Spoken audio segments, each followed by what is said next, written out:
Welcome, listeners, but take heed. We will say whatever we need to share our knowledge, thoughts, and joy, and even things that do annoy.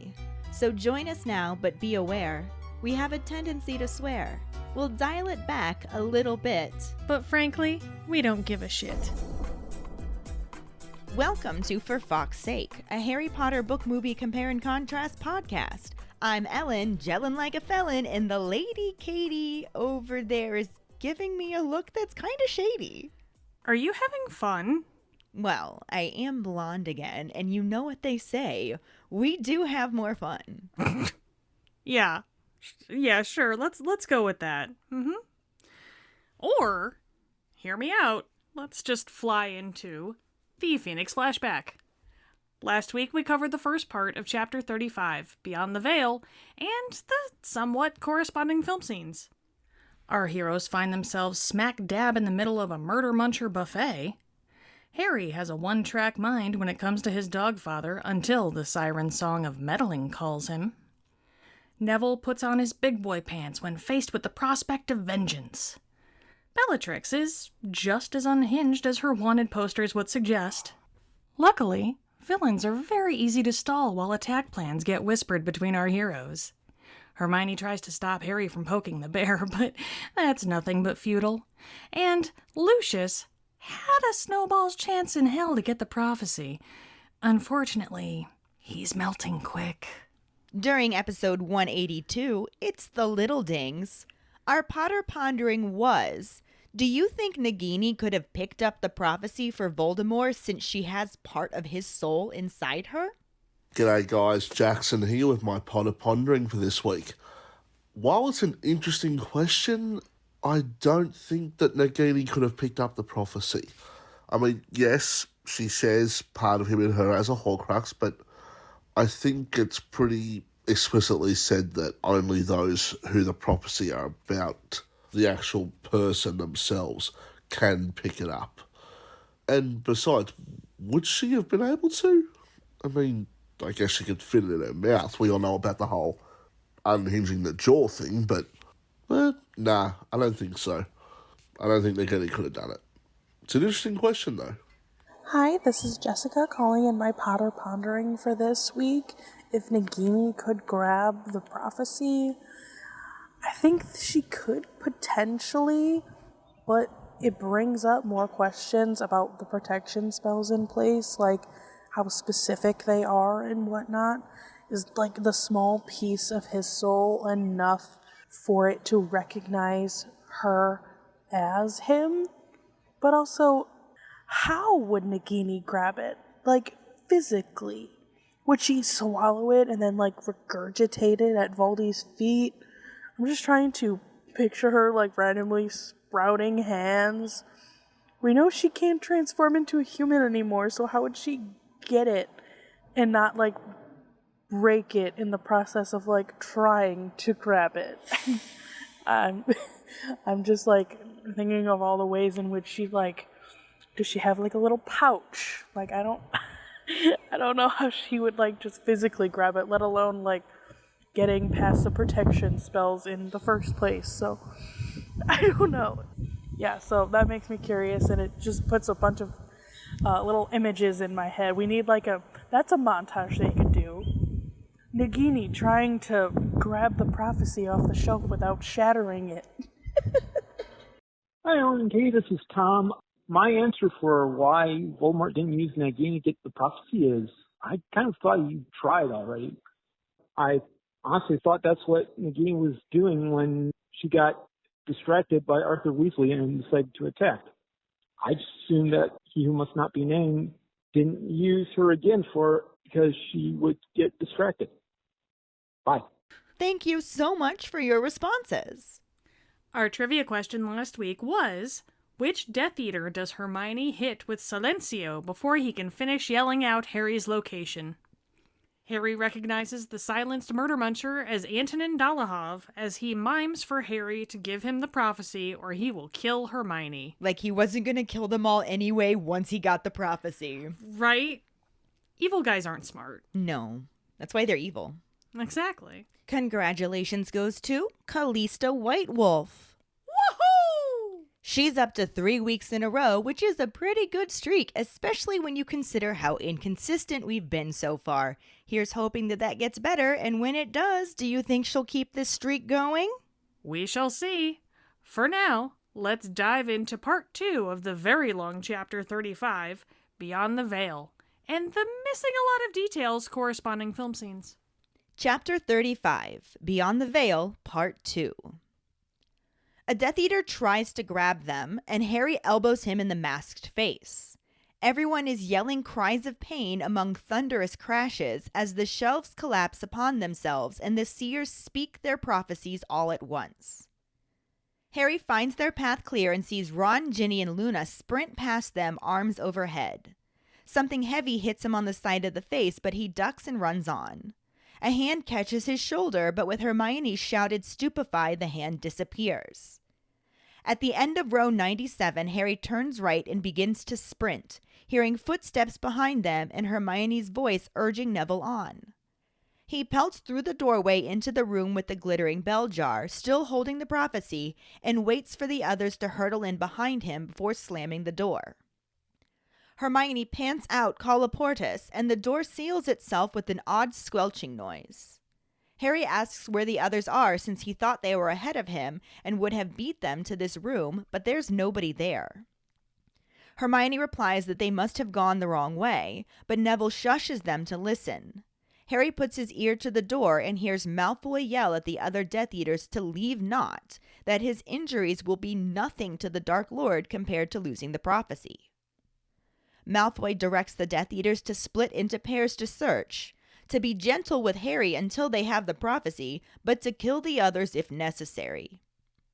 Hermione asks what they should do, and Harry says not stay there for a start. They run as quietly as possible toward the exit. They're almost there when Harry hears something heavy hit the door Hermione had sealed. A rough voice instructs someone to stand aside before using Alohomora to unlock the door. Harry, Hermione, and Neville dive under desks to hide. They can see the bottom of the Death Eater's robes approaching. One says they might have run right through, but the other says check under the desks. Harry sees one start to look and pokes his wand out from under the desk and shouts "Stupefy." The Death Eater falls backwards into a grandfather clock and knocks it over. The other Death Eater manages to avoid Harry's spell and is pointing his own wand at Hermione, who is crawling out from under the desk for better aim. He begins using the killing curse, but Harry launches himself at the Death Eater's knees, toppling him and spoiling his aim. Neville knocks over a desk in his anxiety to help, using Expelliarmus but disarming Harry as well. They both run after their wands, the Death Eater in front. Neville pursues and tells Harry to get out of the way. Harry dodges as Neville casts Stupefy but misses, smashing a cabinet full of variously shaped hourglasses, which falls to the floor and bursts apart, sending glass flying everywhere before springing back to the wall fully mended and then falling and shattering again. The Death Eater gets to his wand and turns as Harry ducks behind another desk. He starts to shout "Stupefy," but is hit by the same spell from Hermione, who has just caught up. He freezes, arms still raised, and his wand falls to the floor as he collapses backwards towards the bell jar. Harry expects to hear a clunk as the man hits solid glass, but instead the Death Eater's head sinks through the surface of the bell jar as though it's a soap bubble, and he comes to rest, his back on the table and his head lying inside the jar full of glittering wind. Hermione retrieves Harry's wand with a summoning charm, and he starts to say they should leave when Neville yells a warning. He's looking at the Death Eater's head in the jar. They raise their wands but pause, staring at the head as it quickly shrinks, getting balder as his black hair and stubble retract into his skull. His cheeks smooth, his skull rounds, and becomes covered with peach-like fuzz as his head reverts to a baby's head. The Death Eater struggles to get up, and the head begins to grow again. Hermione is amazed to realize it's time as the Death Eater shakes his head. Before he can pull it out of the jar, it begins to shrink again. There's a shout from a nearby room, then a crash and a scream. Harry calls for his missing friends, and Hermione shouts his name as he turns away from the baby-headed Death Eater. The Death Eater gets his head out of the jar, but it is still that of a baby's, and he's bawling loudly while his thick arms flail dangerously in all directions, nearly hitting Harry, who ducks. Harry raises his wand, but Hermione grabs his arm, telling him he can't hurt a baby. Harry has no time to argue as he can hear more footsteps growing louder from the Hall of Prophecy and knows that he should not have shouted and given away their position. He, Hermione, and Neville run for the door that leads into the black hallway. They get halfway there before Harry sees 2 Death Eaters coming from that direction. He turns left instead and bursts into a small, dark, cluttered office and slams the door behind them. Hermione begins her door sealing charm, but it bursts open before she can finish, and the Death Eaters make it inside the room. They both yell impedimenta, and Harry, Hermione, and Neville are all knocked off their feet. Neville is thrown over a desk and out of sight. Hermione is thrown into a bookshelf that spills all its books onto her, and the back of Harry's head slams into the wall behind him, making him dizzy. One of the Death Eaters begins to shout that they have Harry, but Hermione hits him with Silencio. He continues to mouth the words, but without effect. He's pushed aside by the other Death Eater, but Harry hits that one with Petrificus Totalis, and he falls forward onto his face as his arms and legs snap together. Hermione starts to praise Harry for his spell when the Death Eater she had silenced makes a sudden slashing movement with his wand. A streak of purple flame passes right across Hermione's chest. She gives a tiny "oh" and crumples to the floor motionless. Harry falls to his knees beside her as Neville crawls rapidly towards her from under the desk. The Death Eater kicks out at Neville's head as he comes out, breaking Neville's wand before hitting him square in the face. Neville howls in pain and recoils, clutching his mouth and nose. Harry twists around and recognizes Antonin Dolohov. Dolohov grins, pointing from the prophecy to himself, then at Hermione. Harry clearly understands, but replies that he knows he's going to kill them anyway the moment he hands it over, all the while mentally panicking over Hermione's condition. Neville tells Harry not to give the prophecy to Dolohov, but his voice is muddled by a broken nose and the blood. There's a sudden crash outside the door, and Dolohov looks to see the baby-headed Death Eater in the doorway, still flailing uncontrollably. Harry takes advantage and uses Petrificus Totalis again on Dolohov. Dolohov is also bound and falls across his comrade. Harry turns to Hermione, shaking her as the baby-headed Death Eater stumbles away, telling her to wake up. Neville asks what Dolohov had done to her, but Harry has no idea. Neville feels Hermione's wrists and tells Harry that he definitely feels a pulse. Harry is profoundly relieved, and they pause as he listens for more footsteps but can only hear the baby-headed Death Eater.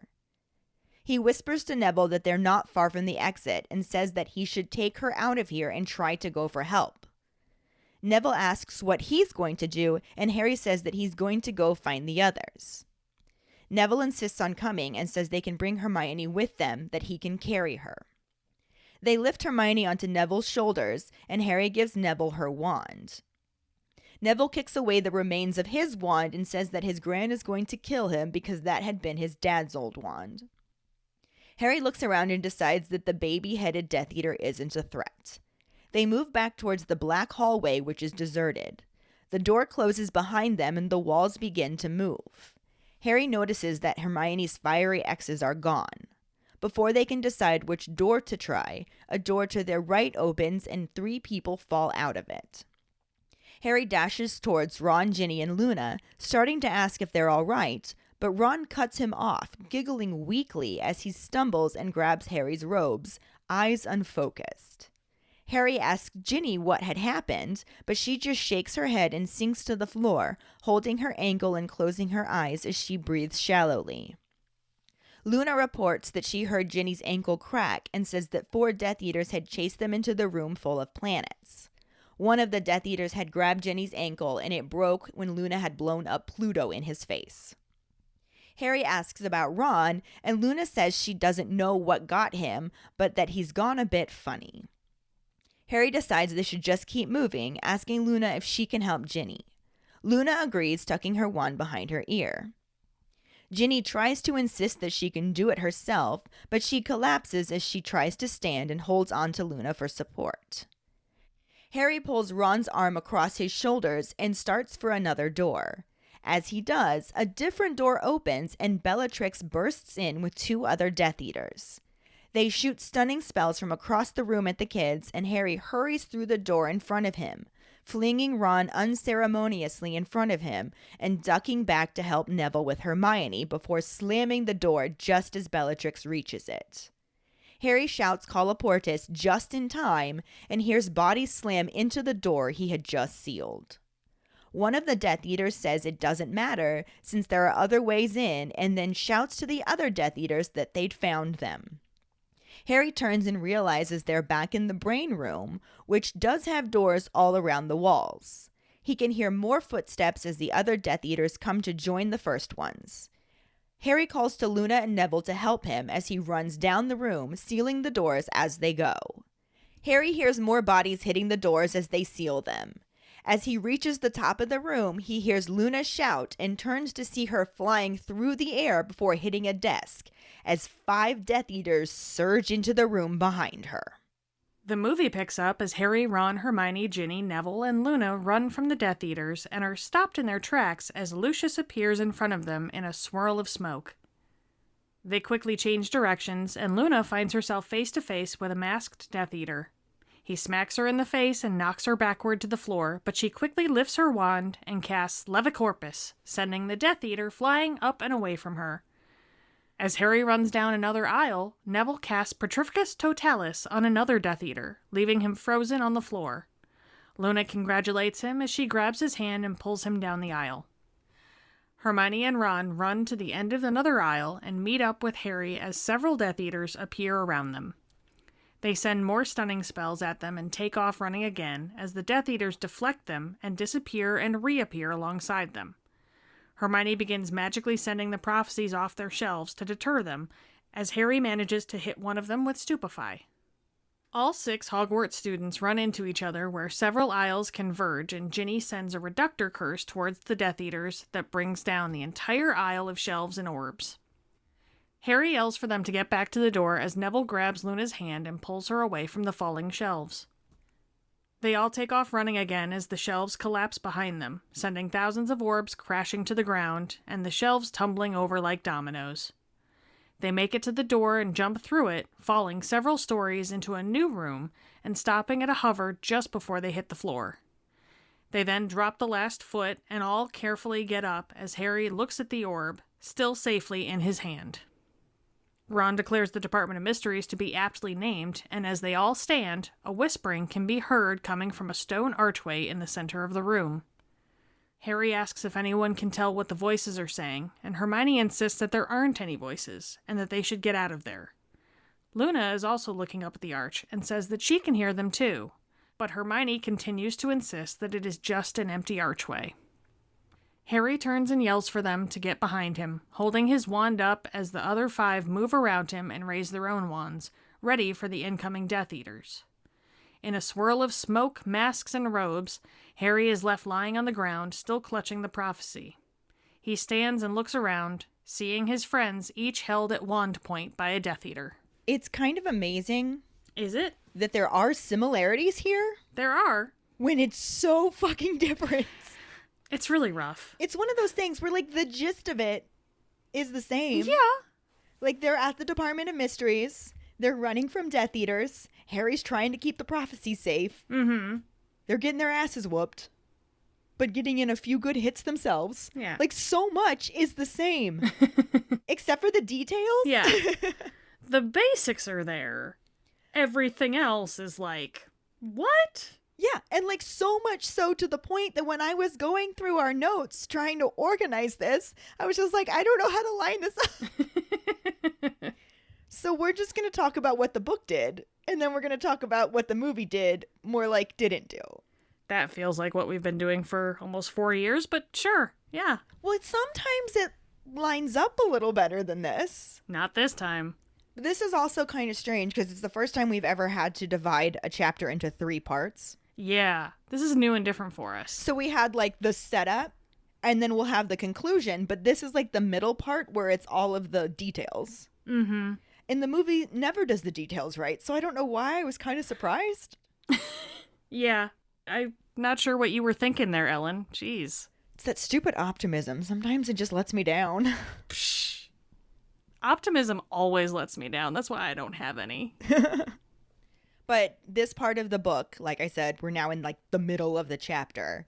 Mm-hmm. Starts off while they're on the run from the Death Eaters, as mentioned. Like we said, yeah. Harry had just told them to smash the shelves, and they all hit him with Reducto, which we already know is different than how they did it in the movie, even though that does happen, just not in the same way. Yes. We'll get to it.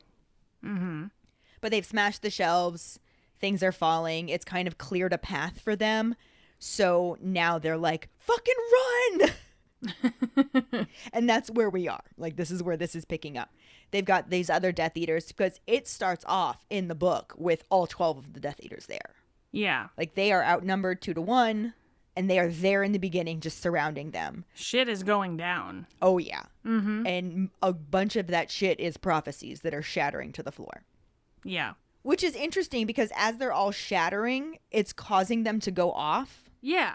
So they have all of these prophecies basically playing at once, but then you have the Death Eaters screaming and probably their own pulses like pounding in their ears. Mm-hmm. So there's just such a cacophony of noise that nobody really has any idea what's actually going on, and you can't hear the prophecies anyway.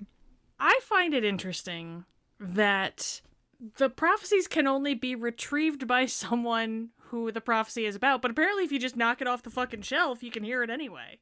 But it also destroys it, because Mike was wondering if the spheres are only able to be viewed or listened to once. But I think that if the person who it's about actually touches it, they can maybe access it and then put it back and access it whenever.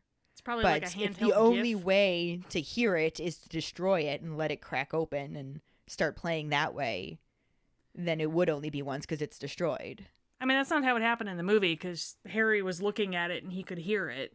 But it was about him, so I mean, it was about him, but like... even though the movie did that wrong, that's not how it happened in the book.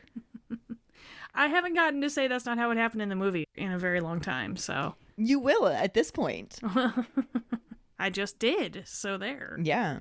But like you can legitimately get to your section and be like, yeah, that's not how it happened in the movie, because it's not. There's so much that happens in this section that the movie doesn't even think about, let alone show us. Mm-hmm. But like I was saying, the shelves kind of clear their path and they take off running. Ron, Ginny, and Luna are in the lead. They get out ahead of everybody. Harry starts to follow after them, but he does get caught. Something grabs him on the shoulder, or someone, I should say. And Hermione stupefies him, so the hand falls off and Harry's able to get away.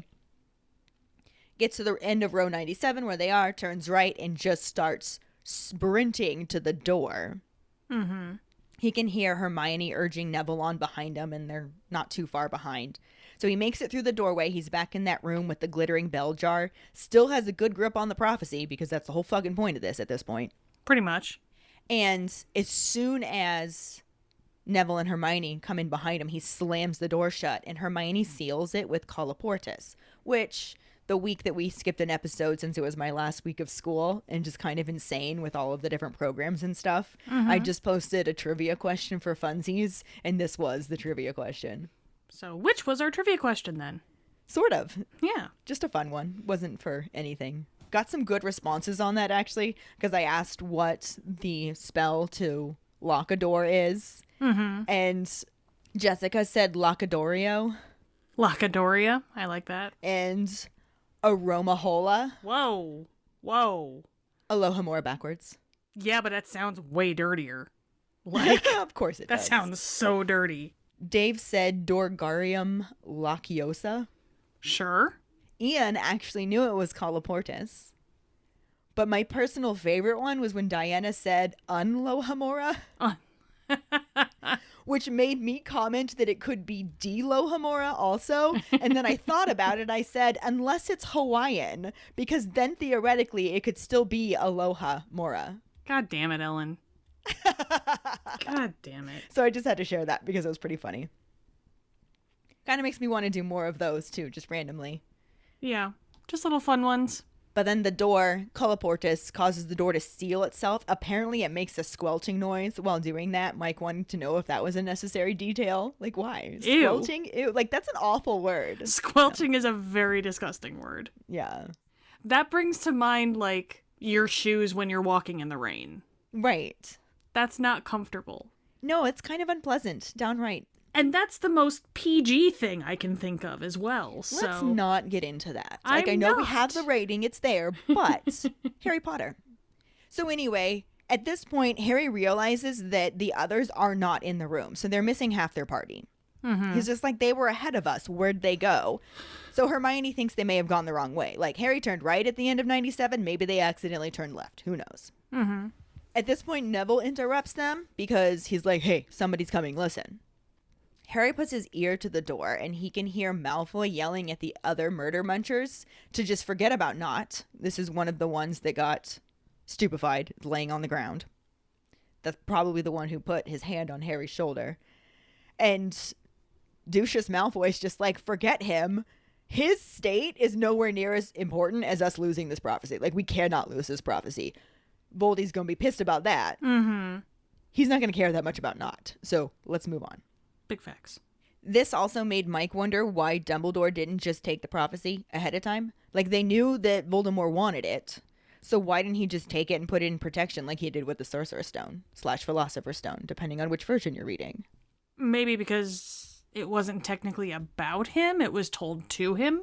Yeah, he wouldn't have been able to grab it. But I suppose he theoretically could have gotten Harry to get it someplace safe. But he wasn't talking to Harry. Yeah, so... he couldn't let Harry know about it. Plus, to be fair, let's just discuss all of these measures that are put in place. He was probably kind of like, yeah, that's good. It's in the Department of Mysteries. That's You'd super think mysterious. there are a lot of protections in place. Like, it literally has driven people crazy who tried to touch it. So yeah, he probably thought it was perfectly safe there. Also, I mean, Dumbledore would have been perfectly capable to just get into the Ministry and take it for himself if he were able to touch it. True. But it's not like he was on good speaking terms with the Ministry at this point to make a plan like that. So that is another very good point, yes. Anyway, that was an aside. Lucius Malfoy is directing the Death Eaters to just split into teams. Like, partner up. Go find them. Don't hurt Harry yet until the prophecy's safe.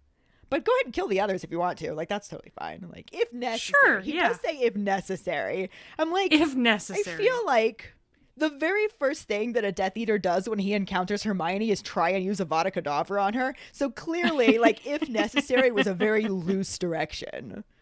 Because I don't see how it was necessary to Avada Kedavra Hermione in this moment when all she's doing is climbing out from under a desk, which was a stupid move to begin with because they're in this room that's just full of desks. Mm-hmm.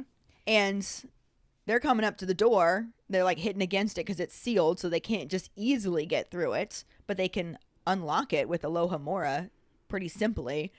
And they don't have enough time to fully get away, so they just dive under these desks for protection. Mm-hmm. And as the murder munchers start to approach and Harry can see them from underneath the bottom of the desk, he like pokes his wand out and tries to stupefy one of them. Manages to hit one. It says that he missed the other, so I don't know if he could like two for a spell or if he shot two. It doesn't really specify that. Mm-hmm. But he hits the one, doesn't hit the other one. But Hermione is trying to climb out to get a better aim. Like, why? You're semi-safe under the desk. Why would you climb out? I mean, if it's between getting some better aim and giving up your position, maybe just stay where the fuck you are. Right. So the moment that she comes out from under the desk to get better aim, this murder muncher's like, Avada Kedavra! Like, a little overzealous if you ask me. I don't know. It seems like the right go-to. I don't know that it was necessary. Like, I'm just gonna willy-nilly kill a child at the Ministry. Like, how are they gonna fucking hide that? Have we met the murder munchers yet? Okay. Before, okay, I mean... That's fair. Touché. They're really not going for the moral high ground here. Okay, that's accurate. I mean, if you're gonna judge a murder muncher based on whether or not he'll kill a child... It all started because their boss tried to kill a fucking child. You know what? So They don't have a good role model. That's what it is. Anyway, he's going for the kill shot. But Harry cuts him off. Not with a spell. He just launches himself at the murder muncher's knees and just topples him over. Messes up his aim. So, yay. I guess that's one way of doing it. True. And then in this moment, Neville is so desperate to help that he just kind of knocks the entire desk over. Like you do. Yeah. He manages to cast Expelliarmus and disarms the murder muncher and Harry. Oh, Neville. I mean, This is not book 7 Neville yet, for sure. baby tried. He did try. And he did disarm the murder muncher. Yeah. Naturally, both Harry and the murder muncher go running for their wands. And the murder muncher is kind of out in front. So Neville tries to continue pursuing and tells Harry to get out of the way. Harry dodges. Neville casts Stupefy. It misses. He does end up smashing a cabinet that's full of different sized hourglasses. Gee, I wonder what those are. Yeah, well, it was mentioned in just general passing that he smashed this cabinet full of time turners. Yeah. We do get that confirmed a little later on because we know that she did that on purpose so she didn't have to deal with the paradox created by the ability to mess with time. Like, why would you not include that in more stories? Oh, because I destroyed them all. Yeah. Conveniently. But Seems very convenient, doesn't it? it was very convenient, for sure. But this is, it's got that bell jar. It's got the time turners, all of the clocks. This is the time room, as we mentioned from before. And what's really interesting that just kind of solidifies that theory for us is when the cabinet falls to the floor and bursts apart and the glass goes flying everywhere, it then springs back to the wall and fully mends itself before just repeating the process. So I have to kind of wonder if it just gets stuck in that time loop. And now for the rest of eternity, it's just breaking and repairing itself. Or if there's a way to reverse that, or if you just have to destroy it for good. I mean, I would think it would just be eternally break, repair, Time break, looped. repair. Yeah. Yeah. That would be my guess. And that seems reasonable. Since we know that they were destroyed and couldn't be used. Conveniently. Conveniently. But anyway, the murder muncher gets to his wand first, and Harry has to dive behind yet another desk because apparently there's just a shit ton of desks in this room Sure. to dodge the stupefy spell that he tries to throw at him. But Hermione hits the murder muncher with stupefy before the stupefy can get Harry, so he just kind of collapses and yay, day saved. Well, moment saved. Right? Let's not get ahead of ourselves. Right. What's really interesting here is the way that he freezes and falls. He ends up falling into that bell jar, and Harry's expecting to hear like a thunk sound as he hits the glass, but he just sort of sinks into it like it's not solid. And it's just his head. He ends up falling back on this table. He's laying on a table with just his head in the side of the bell jar. Fun. Sylvia Plath would have some things to say about that. Right? Hermione uses Accio to get Harry's wand back, and he starts to say that they need to get the fuck out of there, but Neville cuts him off to point out what's happening with the murder muncher whose head is in the bell jar. And they all like raise their wands and point at it, but then stop because they're watching his head shrink down to baby form. Just the head. Just the head. That's so disturbing. And then go back to adult form before going back to baby form. And it just kind of keeps going back and forth. It's yet another time loop, which is when Hermione really figures it out. She's just like, holy fuck, it's time. Yeah. And then the murder muncher shakes his head, but before he can pull it out of the bell jar, it's going back down to baby. And what I imagine happened here is that he's like mid pulling his head out and is turning back into a baby. So he gets his head out and is just in baby form. And I don't know if it'll continue changing once he's out of the bell jar. So is he just permanently stuck with baby head? I mean, I want to think for the comedic angle that yes, he will be baby head Death Eater. and And known does that as mean such. baby brain also?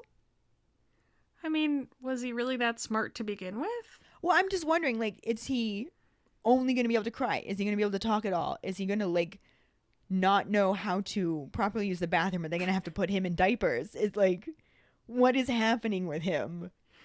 I think that you've thought way too much into this. It's amusing. It is. It is quite amusing. However, I don't like all these questions. Because they just bring up very awkward answers. Well, I think that our Potter Pondering is going to be a two-parter because I want to know what other people think about this situation here, just for funsies. Can you imagine, like, Bellatrix has to change his diaper? Right? That's what I'm saying. Or does he have enough, like, with the adult body, can he change his own diaper? Like, who knows? It's so But is he fucking weird. smart enough to change his own diaper? I know, He's not right? smart enough to shit his pants. And is his head going to age, Eventually? Who knows? like, normally, but just be younger than his body? It's weird. It's weird. It's like, man, you don't look a day over 20. Yeah, well, you should see my ass. Right. That Yeah, looks this is like 80. that looks 97. 'Cause it is. Yep. I don't know about that. It's weird. Or maybe there's a way to reverse it. Maybe. Who knows? Yeah, but for fun's sake, let's say it's not, because it's funnier that way. I know. It's definitely entertaining. But anyway, they hear some noises coming from a nearby room. There's like a crash and a scream. So Harry yells for his friends. It's Ron, Ginny, and Luna that are missing at this point. And then Hermione yells for Harry because you've got this baby-headed murder muncher coming right at them. And Harry goes to attack him, but Hermione stops him and tells him that he can't hurt a baby. I mean, you can. I think maybe you could have in this case. However, I have to kind of agree, actually. It would be very weird to punch a baby, Death Eater baby, or no. Hit him in the chest. Attack the body, not the head. I guess, but then when it starts crying, like, because it's going to have baby cry. Stupefy it. So, Petrificus totalis. That's the way to go. Then it can't cry. I mean, and that should have just been the spell used right off, I guess. I guess. I don't know. Regardless, Harry's yell alerts the rest of the murder munchers as to the location. He's just like, I should not have shouted. And they have to take off running again, which they were going to have to anyway. So it's not like he really did that big of a thing. But they're making their way towards the door and some murder munchers come through it instead. So they have to quickly turn directions. And they end up through another door that leads them into this smaller office that's very kind of cluttered. Slams the door behind them. Hermione starts to do the colloportus on that door as well, but doesn't make it in time, and they all get knocked backwards by impedimenta as some Death Eaters make it through that door. Neville gets thrown over a desk. Hermione knocks into a bookshelf, and all the stuff falls on her. And Harry just hits his head right into the wall. Gets a little dizzy. A little So, bit. kind of dire. Yeah. One of the murder munchers starts to shout that they have him. Mhm. But apparently getting hit into a bookshelf is not that dire because Hermione is able to get up and she uses Silencio on him. Sure. So even though he's like in the process of yelling, we have Harry Potter, he all of a sudden just completely loses his voice. And even though his mouth keeps moving, nothing's coming out. Another murder muncher pushes him out of the way and just kind of steps in, and Harry manages to hit that one with Petrificus Totalis. So like I said, they get in a couple of decent hits. Yeah. I feel like I get Silencio, like you're trying to stop him from alerting the others, but of all of the spells you could have done, like take him out. Don't Yeah. just say Silencio. And also stop praising each other, because every time one of them, even in the movie, they do this. Yeah. Every time one of them does a spell that's halfway decent, they're like they're in class in the DA lessons. Well done, Neville. Oh, good job. And Hermione's in the process of praising Harry for this spell when that Death Eater that she silenced does apparently a silent spell that I don't know if it weakened what he was trying to do at all, but he does this slashing movement and sends this purple flame towards Hermione's chest. And she says, oh, and just falls motionless to the floor. See, now she's wishing she would have actually attacked him. Right. Yeah. Like, that's all you did, Silencio? And then you're going to stop and pray? Like, Yeah. I'm saying stupefy and silencio take the same amount of time to say. yeah, and have you never heard of a nonverbal spell? I know they haven't really started teaching them to you yet, but you're Hermione, Yeah. and you should have read about this in a book somewhere. You should know about these things. Come on. Granted, we do know that she does kind of lose her head a little bit in high tense moments. That's true, but... Yes, but there's no wood. Are you a witch or not? Anyway, Harry drops to his knees right next to her to check on her, and Neville starts crawling towards them from under the desk that he collapsed over. Mm-hmm. Unfortunately, the murder muncher just kicks at his face, manages to both snap his wand and break Neville's nose. Impressive. So now we've got Neville on the floor. He's like rolling around in pain, blood spurting from his face. Sure. And Harry looks around to see who kicked him and recognizes that it's Antonin Dolohov. Which was our trivia question. And he just sort of grins, even though he can't talk. He just kind of plays a game of charades, pointing at the prophecy to himself and then to Hermione. And Harry does understand this to mean, like, give me the prophecy or she dies. Mm-hmm. Or what happened to her will happen to you or something along those lines. And he's just like, yeah, okay, but the moment I give it to you, you're going to kill us all anyway. So I think I'll just hang on to it. Thanks. That's what I never understand about bad guys. Why do you think this threat's going to work? Yeah. If you don't do this, I'm going to kill you. You're going to kill me anyway. But if I do this, you're going to kill me, so... Yeah. So why would I make this shit easier for you? No, I'm not going to be doing that, sir. Come on. I suppose the only logical reason would be if you know you're going to die anyway, maybe there's a way to make it as least painful and drawn out as possible. But is that better? Not necessarily, no. In this case, putting it off buys them time to not die. So we're getting there. But anyway, Harry sounds totally chill as he says this. He's just like, yeah, why would I do that? But internally, he's just like, I really fucking hope Hermione's okay. If he fucking killed her, I'm going to fucking kill him. Understandable. He's just kind of panicking. Yeah. Neville tells Harry not to give up the prophecy, which is kind of a ding to the movie. Yeah, we're not there yet, in the but next we'll get section. to it. It does happen. Yeah. But he also can't really talk through the broken nose and all the blood. He just sounds really muddled. Harry. Right. I think it's more like a, don't give it to him, Harry. Yeah, that's probably more likely.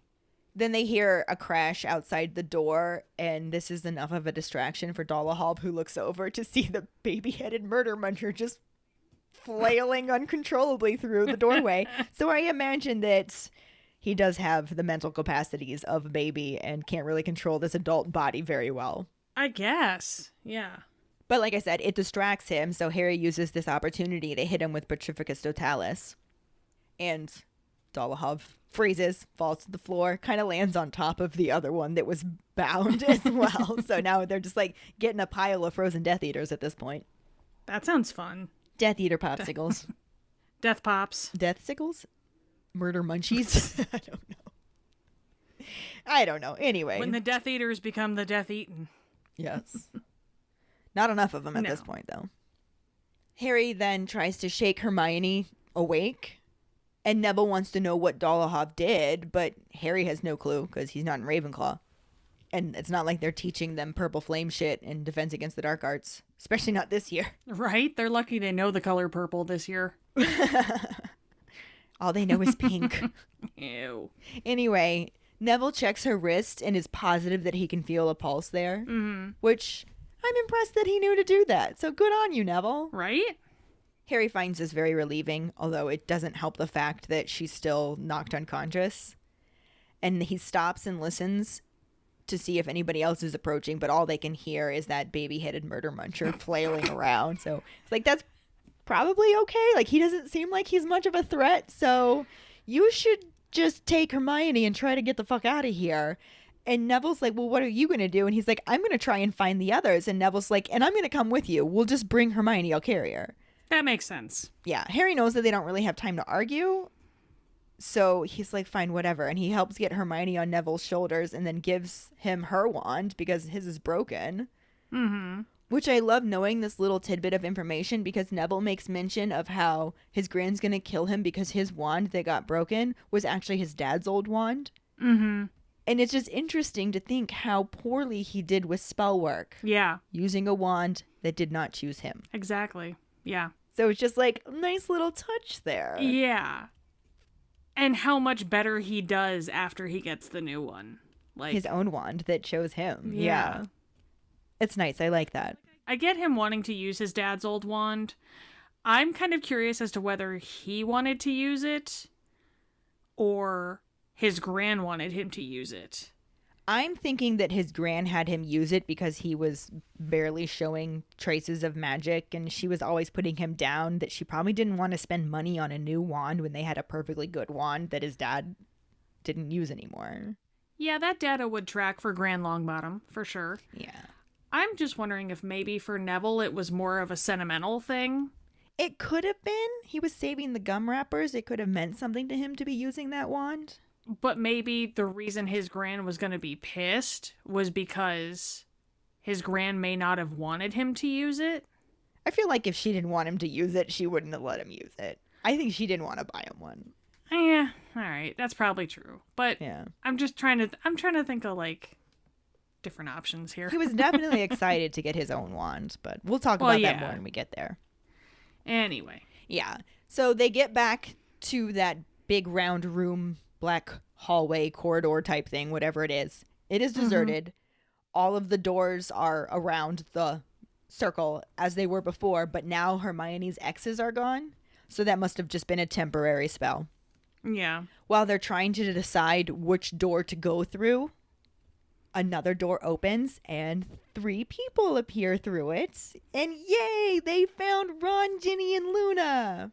They actually fall through it because apparently it's just been a rough ass day at this point. Mm-hmm. Harry runs towards them, trying to ask if they're okay, but Ron just starts giggling. Like, not a strong giggle. Something is wrong with him. And he also stumbles and grabs Harry's robes to steady himself and looks a little loopy in the eyes. Like, he's very unfocused. I imagine he's a little high looking. Yeah, something. Yeah. Harry then asks Ginny what happened, and she can't even answer. She just shakes her head and sinks down to the floor. She's grasping her ankle and just kind of breathing very shallowly, clearly in pain. Luna's the one who fills him in. They were in a room that was full of a bunch of different planets. I don't know if it was a place where you study the mysteries of the universe or something, but planets. Miniature models of, I guess. But a murder muncher managed to grab a hold of Ginny's ankle right as Luna blew Pluto up in his face, and it caused Ginny's ankle to snap. So she's pretty sure it's broken. That sounds not good, yeah. Yeah. Definitely. And then Harry asks what happened to Ron, and Luna's just like, I'm not sure what they got him with, but he's gone a little funny. Really, Luna? Thank you for that. A little funny? A bit funny? Okay. Maybe to Luna that is a little funny. Yeah, maybe. I don't know, he seems fairly normal to me, but it's not really normal for him, so. Right. Can I also just say that I'm a little bit disappointed that Luna did not make a moon blow up in a Death Eater's face? Yeah, because Luna Pluto was and Moon closer. Probably. Who knows? It was rude. Just saying. Anyway, Harry decides that they should keep moving and asks Luna if she'd be able to help Ginny. And Luna's like, yeah, and she tucks her wand behind her ear, which I just imagine like tucking a pencil behind her ear. But Mike pointed out that she either has very big ears or a kind of small wand. It's not the size of the wand, it's how you use it, though. Right. So. I like to believe that I would like stick the wand in my ponytail like chopsticks. Yeah. I think I did that for a convention. That'd be fun. Anyway, Ginny thinks that she can support herself and tries to, but then immediately collapses as she tries to stand up because fucking ankle's broken. Yeah. So she ends up having to hold on to Luna for support. And at this point, Harry's trying to support Ron. Neville's carrying Hermione and Luna's supporting Ginny. So basically, half of them are down and the other half are trying to support them. So this is just not good at all. Mm-hmm. Yes, nothing is coming up Millhouse at this point. Not in any way, shape, or form. No. And now Harry's trying to drag Ron to another door, and As he's headed that way, a different one opens, and Bellatrix bursts into the room with 2 other murder munchers. So this is about as bad as it can get. They all 3 have their hands full or are down. Yeah. Not looking good. No. And of course, these 3 murder munchers immediately try to shoot stunning spells at them, but Harry manages to get through the door right in front of him, like just kind of throws Ron into the room and then goes back to help everyone else through. And they manage to slam the door just as Bellatrix reaches it.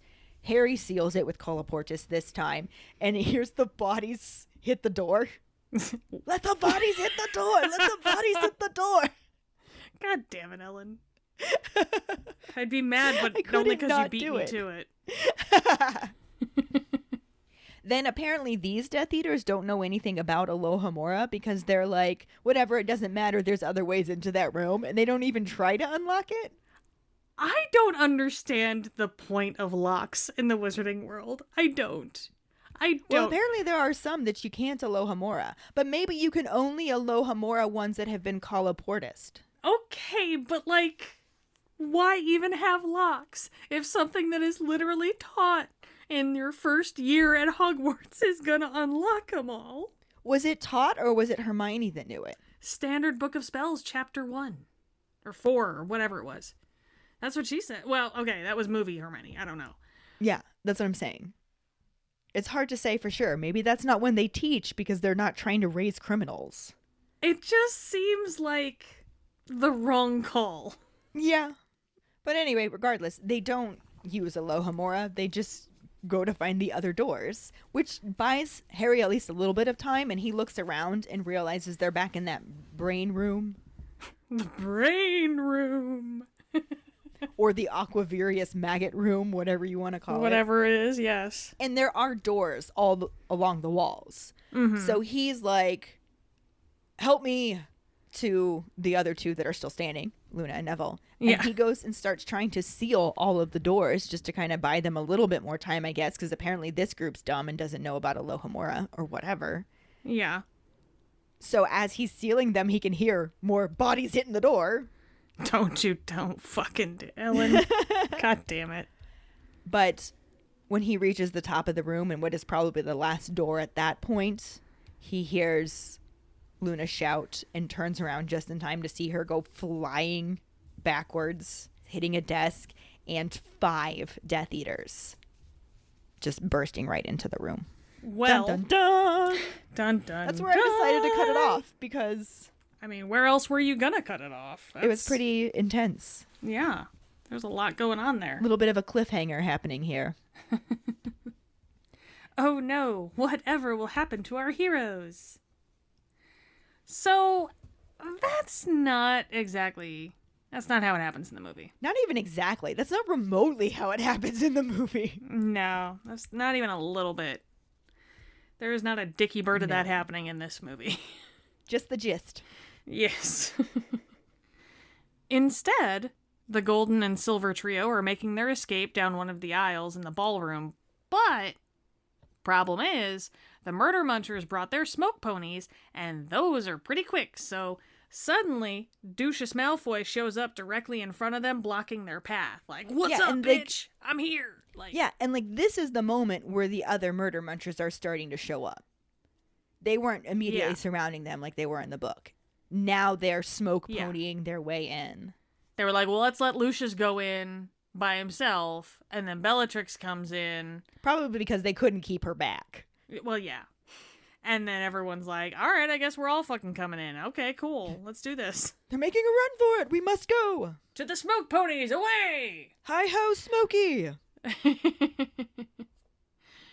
But they all scurry to change directions. But Luna backs directly into a murder muncher and gets straight up jacked in the face. Which is really sad to see. Just because she's Luna. Like, how are you gonna punch Luna in the face?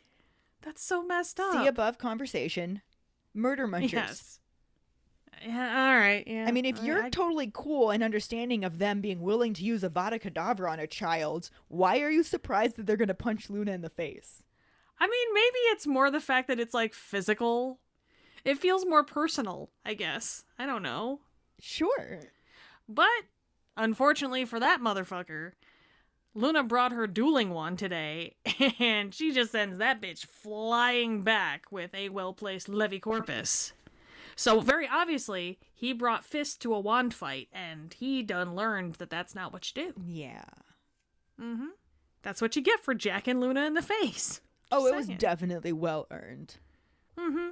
A well-earned Levicorpus. Even Yes. though that's not how it happened in the book. It never is. Harry makes his way down another aisle as Neville fucks a bitch up with Petrificus Totalis, earning himself a nice little congrats from Luna as she grabs him and drags him away. Like I was Again, saying, to your point. Yeah. like, why are you taking the time to congratulate people? This is not class. You do not get a gold star. You're trying to survive. To be fair, she did say it as she was grabbing him, so maybe it was like to get his attention. Like, good job, Neville, let's go. Let's GTFO. Yeah. So, but again, to your point, yes. Like, just shut up and do another spell or something. Like, come on. Ron and Hermione catch up to Harry at the end of another aisle as they seem to be surrounded by more murder munchers. But it's cool, because they just toss some more stunning spells out and they take off once again. Right. Because, I mean, fuck it. The only problem being that the murder munchers reappear pretty much right alongside them as they run, which is disconcerting to say the least. Those smoke ponies are really an unfair advantage. They really are. And also not how it happened in the book. And also annoying. But Hermione figures, when in doubt, just destroy shit. You know, fuck all those other people who have prophecies. Though to be fair, I mean, if they're good people, they're not gonna care that their prophecy was destroyed because of children getting attacked. That's fair. They'll care, but they're not gonna care that that's why it got destroyed. Kind of makes me wonder how many people even actually know there are prophecies relating to them. Well, that's the thing, is I wonder if it's like unclaimed funds Yeah, maybe. with the government. Like, you have to actually go through channels to find out if you have a prophecy about you. Like, you need to fill out form 46 triple B in quadruplicate and bring that back during the hours of 11 a.m. to 11:15 a.m. Tuesday through Tuesday. Wait in line for 20 minutes and be told to return the next day. All the red tape you've got to go through to get this shit. For sure. But anyway, they're all running through this thing. Balls are flying, and somehow amongst all those different aisles, all 6 of them meet up again, which, that's pretty impressive, because they're kids. Who knows where the fuck they're all going, right? Plot armor. Exactly. Well, and it doesn't really make sense for the aisles to be converging like that either. It was weird. It was very... definitely Yeah. a film choice. It was a choice. That's all we can say about it. It wasn't a good choice, but it was a choice.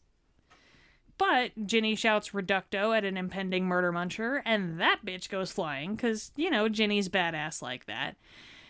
Which is the only time we really get to see that in the movies, but at least they gave us something, I guess. Problem is, now all of the balls are going to the walls. Like, all of the shelves are falling. Balls are flying everywhere. Mass hysteria. Yeah, and this is the closest we get to them all shouting reducto and deliberately smashing the shelves. But even in this moment, it did not look like this was Ginny's intention. No, not at all. Because everybody is just like, fuck. And we know, because they set this up earlier in the movie, that she is good at reducto because she did reducto on their dueling dummy and just reduced it to ash. Mm-hmm. So I guess that's why they decided to give it to her in this moment, but I liked it better in the book. I'm sure you're surprised by that. What? I'm sure you'll be thoroughly shocked that I actually agree with you there, so, you know. I am glad that they gave Ginny that badass moment, though. Yeah. Because they did her so dirty otherwise. She at least deserved something. Right. Still doesn't make up for everything they left out of her, but I'm not saying that at all. No. But it's something, at least. It's, you know? just it's an at least. They did this much. It was wrong, but they did it. Yeah. Yay.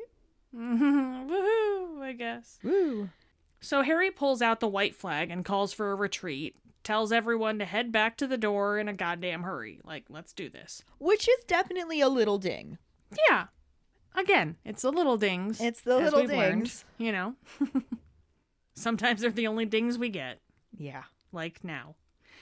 But Neville grabs for Luna because she's busy staring at the pretty balls, which I imagine that was probably a weirdly satisfying sight to see in person. So I really don't blame Luna for wanting to watch, because I'd been like, holy shit, this is amazing. Yeah, I feel like it would be pretty cool. Right? But maybe not the time. Exactly, that's the problem. But seriously, just all those balls falling into the ground, and that'd be kind of just fucking fun to watch. However, you know, you don't want to die, so Neville had the right idea, really. Yeah, like I said, maybe not the time. Mm-hmm.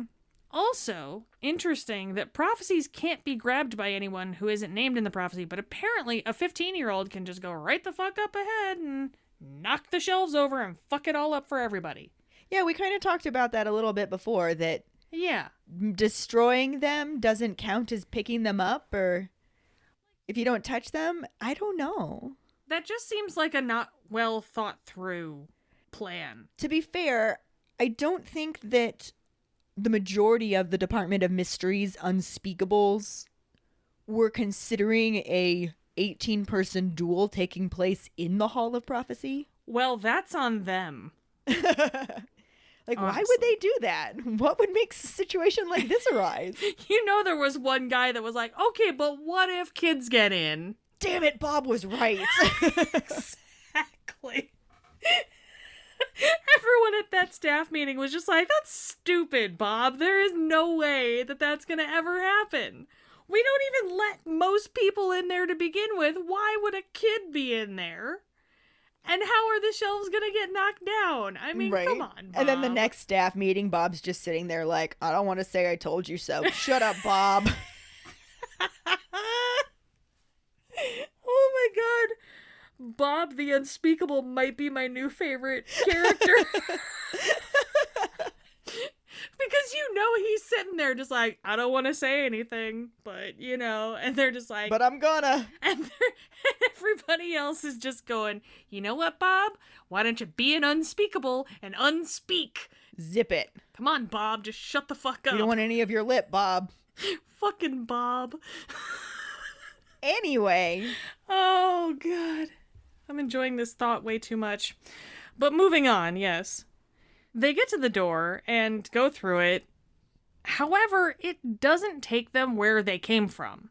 Instead, they plummet to the goddamn ground from a ridiculous height.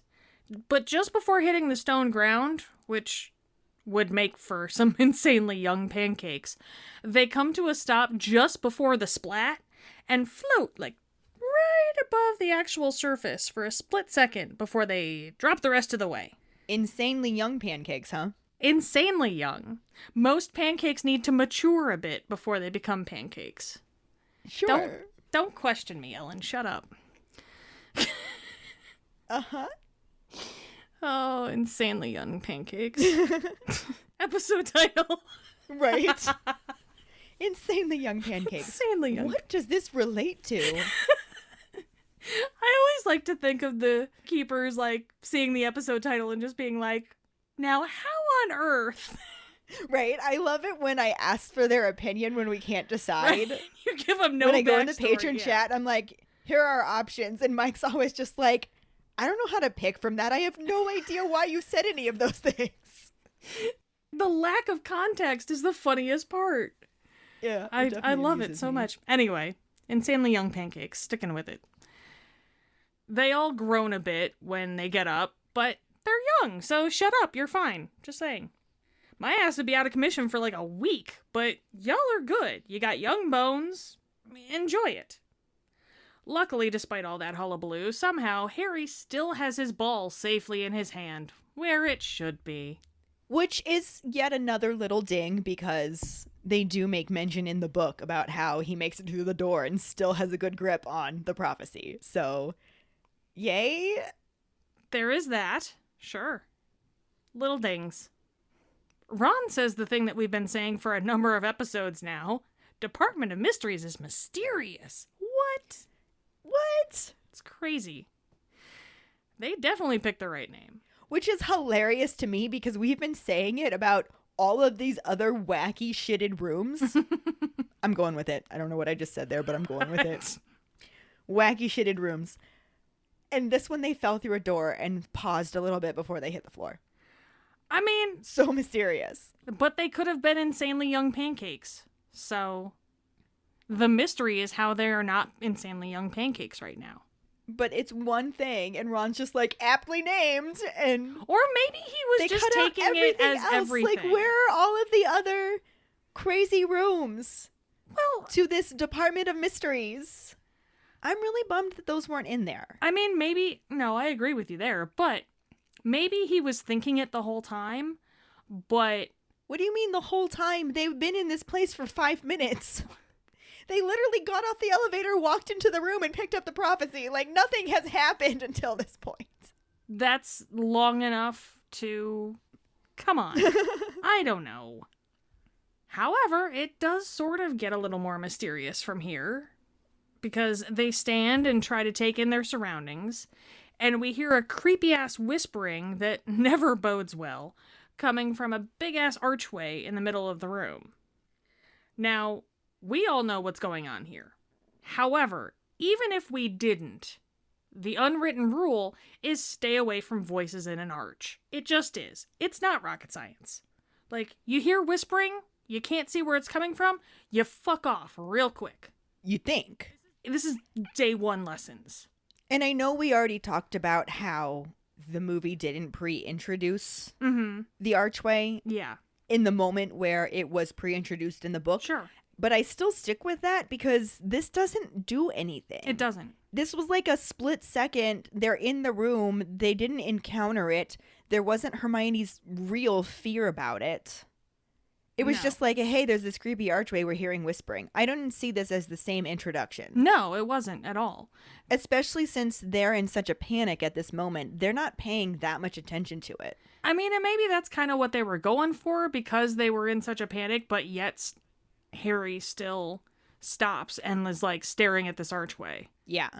The fact that it catches his attention enough to where he stops what he's doing and like he's just staring at it. And Luna gets too. Completely entranced by it. Yeah. So does Ginny. Yeah.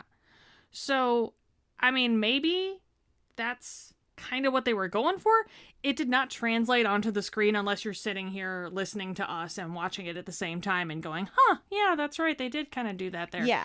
I think the pre-introduction, because now, like, this isn't a pre-introduction at this point. It's just an introduction. Shit's about to go down. Like, it's happening. Yeah. Whereas when they encountered it before, when they were on their way to try and find Sirius, they had a little bit more focus to really build up the mystery behind it. Right now, this is not a priority. No. And we're like, the fucking murder munchers are coming. Why are you talking about this whispering? Yeah. There's murder munchers on smoke ponies making their way downtown. Making their way. Thank you. Making their way downtown, smoking past. Speaking of making their way. Speaking of making their way, Harry starts making his way towards the arch because it's Harry and he is in fact going to Harry. It's kind of what he does. It's exactly what he does. Pretty much. We literally call it pulling a Harry. So he asks the others if they can tell what the creepy-ass whispering voices are saying. And Hermione comes back with, obviously, I don't hear any voices, so there aren't any voices. There are no voices, Harry. You're stupid. Also, we should leave. Which is, again, kind of a ding. It's kind of a ding. It's in the wrong place. Yeah. It doesn't get across the same fear and panic that she was kind of showing in the book. No, but we didn't have time because we skipped all of the time where we could have panicked and we could have had We even skipped the entire room of time. Exactly. Of course there wasn't any time. So sad. And we didn't get a baby-headed Death Eater. What the fuck? That would have been the fucking funniest thing to see. How does anybody read that section of the book chapter and go, we don't need this in the movie? I almost want to take away my forgiveness of the montage for Harry's mic drop line about, I must not tell lies, Professor, just because they didn't include this. I kind of want to be like, you know what? Never mind. You don't get that. You were forgiven, but now you're unforgiven. Yeah. I'm angry again. Yeah. Let's wrap this episode up. I'm getting emotional. Fucking hell. Now, I do agree on that last point that she makes. She should fucking leave. Yeah. They need to get the F out of there. Exactly. So there's that.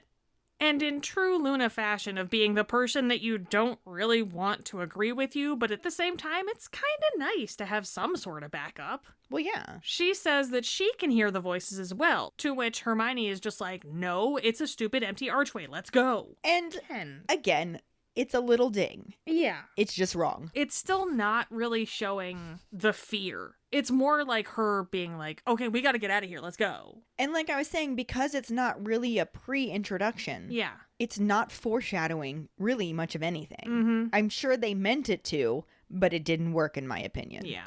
So at this point, Harry somehow feels the prickles on his neck that imply an impending attack and shouts for everyone to get behind him. And they all do so, because what else are you going to do? And they prepare for the onslaught of murder munchers. Riding in on their smoke ponies, there's a kerfuffle. And when the smoke ponies are gone, Harry is laying on the ground, and everyone else is being held captive by their very own murder muncher. Fun! Fun indeed! Good times! You get a murder muncher, and you get a murder muncher, and you get a murder muncher. Everybody gets a murder muncher! Yeah, and this is where we're going to cut off the movie section, not because it lines up so well with the book chapter section, but because the next part will line up better for us cutting it here. Yeah. It's really a pick and choose type of deal today. Yeah. And it was really just smoke ponies, so it's not like we even have murder munchers to talk about. Yeah. They didn't do much. We'll get a little bit more, I think, ish, sort of. Not really, in the next section. No. But it's just sort of strange because the book has them split off and they're all like, some are down and they're all fine here. And it wasn't the same. It didn't feel as dire, I think, until this moment. Mm-hmm. Yeah. It wasn't as touch and go. Definitely. It was just a lot of go. And now they're being touched. Whoa. Whoa, that got weird. Yeah, let's just move on to the Potter Pondering. Which, like I said, we want to know how you all feel about the movie leaving out the other rooms from the Department of Mysteries. Like, what did you really wish you could have seen to make that place feel more mysterious? And why is your answer baby-headed Death Eater? Because that's the only right answer. I mean, you can want to see other things and that. I mean, I can't imagine there being anybody sitting here listening to us going, no, I didn't want to see that baby-headed Death Eater. But baby-headed Death Eater. Baby-headed Death Eater. Baby-headed murder muncher. Yeah. And while you're at it, telling us why it was the baby-headed murder muncher that you really wanted to see, go ahead and ponder along with us about what would actually happen to him. Is he stuck with a baby head forever? How does that where do your wild thoughts go? What questions do you have from that that we can discuss? What age is he essentially then?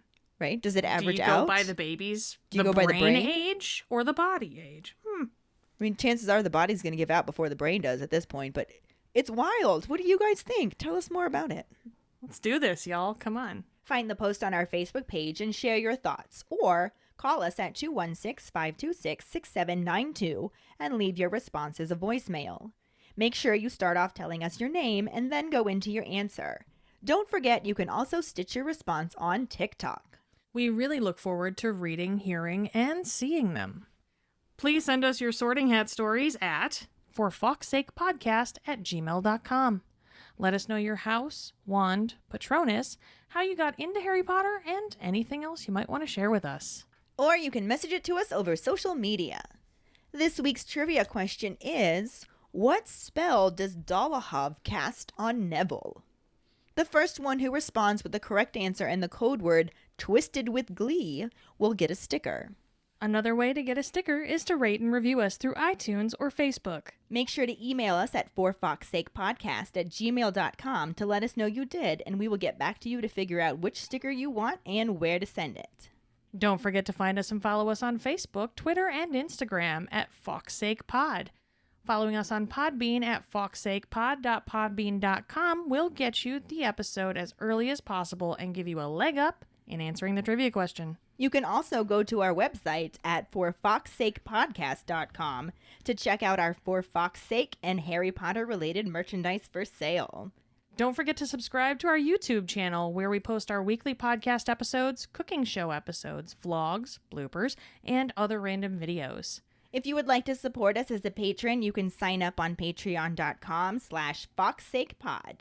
$2 and up a month will get you some awesome perks like For Fawkes Sake swag, access to patron-only Facebook groups, chats, our Discord channel, virtual hangouts, and more.